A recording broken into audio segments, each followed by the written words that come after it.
Well, let's face it, we all love pork chops, but these particular pork chops are exceptional because they are done in a homemade mushroom, garlic, onion gravy. Can you just imagine these served up over rice or mashed potatoes? Oh, so good. You're going to love these guys, so let's get started. Okie dokie, the first thing I'm going to do is grab up 3 bone-in pork chops and season them up with a bit of salt. Then a good dusting of the good old ground black pepper. And you know me, I like ground black pepper, so I'm going to lay this on fairly heavy. And even though we are adding garlic later, I'm going to sprinkle some garlic powder over the top.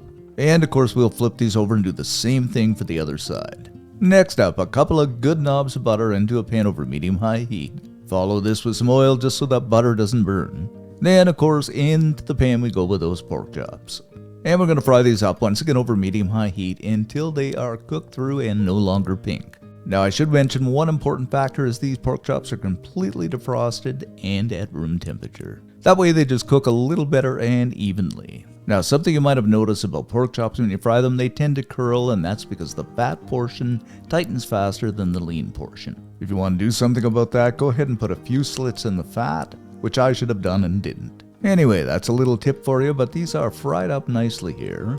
So what we're going to do now is remove them, set them aside on a plate to rest. Next up, what we're going to do is slice up, I'd say about 10 button mushrooms, and throw them into the same pan as those pork chops. You don't want to touch this pan because all kinds of great flavors happening there. Might be a bit dry, so I'm going to throw some more oil over the top and around the mushrooms. Now we're simply going to stir and fry these until they change color and begin to release some water. They're looking good now, and just check out how that pan is beginning to deglaze. That's perfect, exactly what we want. Alright, it's time to go in with a small onion that I've just kind of ringed up, followed by 5 cloves of chopped garlic because it is garlic gravy. And we shall just stir and fry these until the onion begins to wilt down and that wonderful, wonderful aroma of onion and garlic fill the air. And I know you guys aren't here, but oh man, this smells good.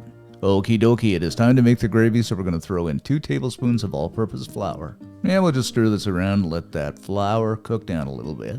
Then in we go with 1.5 cups of beef broth, 3/4 of a cup at a time. So 3/4 of a cup, give everything a stir around until that gravy begins to thicken up a little bit.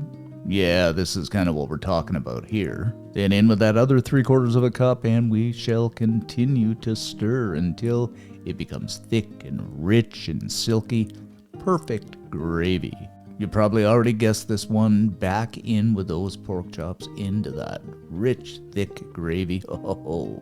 And whatever you do, don't forget to add those juices that the pork chops have generated from resting. Of course, we're going to spoon up some of that gravy and over top of those chops while they're simmering away. But just look at this, my friends. Aren't these the perfect pork chops and gravy if there ever was perfect pork chops and gravy? Oh.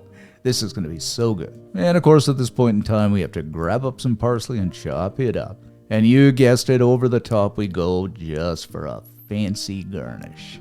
And there it be, my friends, pork chops and garlic mushroom gravy. Like I said, serve this up over some rice or some mashed potatoes. Absolutely perfect. You are going to love this.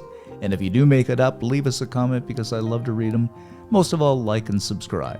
Thanks for watching, guys. Stay safe, and we shall see you in our next video, which will be Sunday, and it is a real humdinger, by the way.